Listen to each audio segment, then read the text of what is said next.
I was at the Empire Awards in London probably 5 years ago, and one of the interviewers asked me if I could be a superhero, who would I be?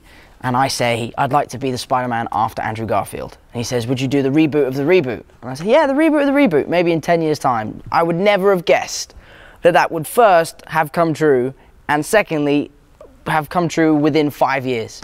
So that was a crazy, crazy day for me.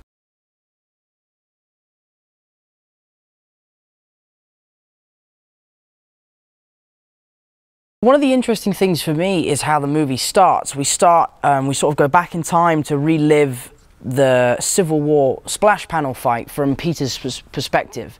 And we see him having the time of his life. He's on a private jet with Happy, and he's staying in this crazy hotel room, to suddenly him being crammed on a subway, late for school. No one's called him to let him know that there's another mission going on. And it's nice to see that contrast from the kid at summer camp to suddenly the kid back at school. And the whole movie, Peter's trying to prove himself to Tony, to prove to him that he is ready to be an Avenger. He is old enough to take on bigger tasks. But Tony keeps putting him down, putting him down.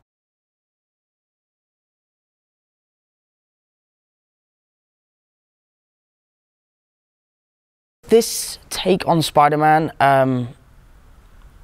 is more of the story of how Peter Parker deals with what he's going through, and less of a superhero, more as a kid at school. So I definitely think like boys of our age and younger are really going to connect with Peter, because everyone goes through that stage of being late for school, not doing your homework, asking the girl to the dance, and then we also get to see a kid live the dream that every kid has dreamed of since they were a child. You know, being a superhero is the #1 dream, and we really get to explore a kid having fun and enjoying himself, which often isn't the case with superheroes. Often being a superhero is a burden, but right now for Peter it is the best thing that could possibly have happened to him. Wait a minute, you guys aren't the real Avengers. I can tell.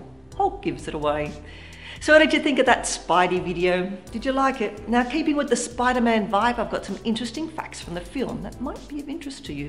Did you know every live-action Spider-Man movie released after 2010 has opened 10 years after all 3 Sam Raimi, Tobey Maguire movies? The Amazing Spider-Man from 2012 was released 10 years after 2002 Spider-Man.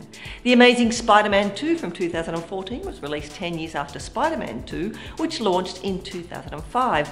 And Spider-Man Homecoming will be released 10 years after 2007 Spider-Man 3. Interesting, no? Did you also know that Tom Holland is the youngest actor at 19 to be cast as Peter Parker?